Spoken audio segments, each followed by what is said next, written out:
ফরেনারগুলো না আসার তুলনায় একটু টিম কম্বিনেশনটা দেখি প্রবলেম না আসলে দুইটা ম্যাচ গেছে, কিন্তু এখানে আমার কাছে মনে হয় যে এই কন্ডিশনে নতুন বলের প্রথম 3-4টে ওভার অনেক চ্যালেঞ্জিং, কারণ বল ভালো মুভ করে।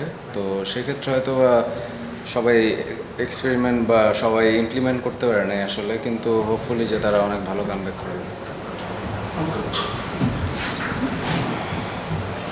ওকে কপি লাস্ট সিনারিওটা যদি কি বলতেন, মানে আটটা নেতাদের 5টা উইকেট চলে গিয়েছিল, তারপরে মনে হচ্ছিল যে আপনার ম্যাচটা জিততে পারেন, সেখান থেকে আসলে কি হলো বা ওই সময়?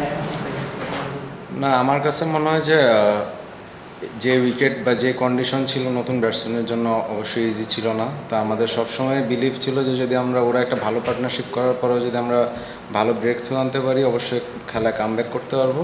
বাট কিছুটা আনলাকি যে হয়তো আমরা ম্যাচটা জিততে পারতাম, অনেক ক্লোজ ছিলাম, বাট ইনশাল্লাহ নেক্সট ম্যাচ জিতব। লাস্ট ওভারটা যখন স্টার্ট হলো তখন তো নিশ্চয়ই বিলিভ ছিল যে আপনারাই জিতবেন, মানে? না অবশ্যই, কারণ ফার্স্ট অফ অল হচ্ছে আমরা হচ্ছে ওভার রেটে কিছুটা পিছিয়ে ছিলাম, তার জন্য হচ্ছে পেনাল্টি হয়েছিল যে আমরা আরেকটা এক্সট্রা ফিল্ডের ভিতরে আনতে হয়েছে। তো সেক্ষেত্রে বলারের জন্য চ্যালেঞ্জিং ছিল, ডিউ ছিল, বাট আমরা অবশ্যই অনেক বিলিভ করতেছিলাম যে আমরা জিততে পারবো, বাট হয়তো বা জাস্ট করতে পারিনি। জুবি প্রথম ম্যাচেও বারবার দিবে, আজকেও দিবে, এটা কতটা ডিফিকাল্ট সিচুয়েশন থেকে আবার রিকভার? আসলে ওরাও চাচ্ছে টপ অর্ডাররাও যাতে তাড়াতাড়ি অ্যাডজাস্ট করতে পারে, কিন্তু ওরা অবশ্যই ক্যাপেবল। আমরা চাই যে ওরাও চায় যে নেক্সট ম্যাচ থেকে যাতে আমরা ভালোভাবে স্টার্ট করতে পারি, তাহলে অবশ্যই আমাদের টিমের টোটালও আরও ভালো হবে। দুটো ম্যাচে আপনাদের ব্যাটিং সমস্যাটা সবচেয়ে বেশি দেখা দিল। অনেক প্লেয়ার আসার কথা ছিল, এখনো পর্যন্ত আসেনি, এবার সৌম্য হয়তো পরবর্তীতে জয়েন করবে। টিমের সম্পূর্ণ প্রশ্ন, টিমের কম্বিনেশনটা কি কোথাও সমস্যা মনে হচ্ছে কিনা বা অন্য কোনো?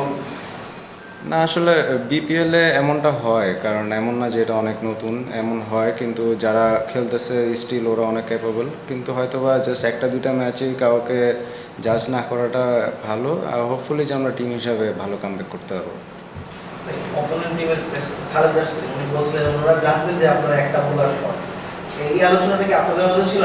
মানে এত ভালোভাবে টিম সাজানোর পর একটা বোলার শটে কেন? না একটা বোলার শট বলতে আমাদের লেফট আর্ম স্পিনার ছিল, তো ওদের অনেকগুলো লেফটি ব্যাটসম্যান হওয়াতে হয়তো বা সে বলটা করতে পারেনি মিডল ওভার্সে, তার জন্য আসলে শর্ট, তাছাড়া ওই অন্য কারণে শর্ট না। বাজার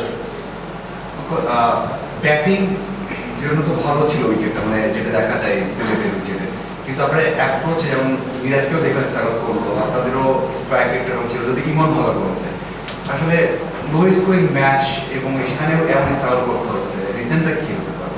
কারণ লো স্কোরিং ম্যাচ, মানে উইকেট কি ডিফিকাল্ট ছিল এমন নাকি অ্যাপ্রোচে আমাদের? উইকেট ডিফিকাল্ট থাকলেই তো লো স্কোরিং ম্যাচে, কারণ গতকালকেও সেম উইকেটেই খেলা হয়েছে, আজকেও সেম উইকেটেই খেলা হয়েছে। তো আজকে দুপুরের ম্যাচে যে 130 হয়েছে, ওইটাও চেস করতে অনেক টাফ হয়েছে। তো আমরা সবাই জানতাম যে ইউজড উইকেট অবশ্যই এখানে একটু চ্যালেঞ্জিং হবে, ইভেন ওদের বলার্সও অনেক ভালো বোলিং করছে, স্টার্টিংয়ে ভালো উইকেট পাইছে। তো সেক্ষেত্রে আমাদের প্ল্যান ছিল আর কি যে এমন একটা স্কোরের খেলা হবে, এমন রানই ডিফেন্ড করতে হবে।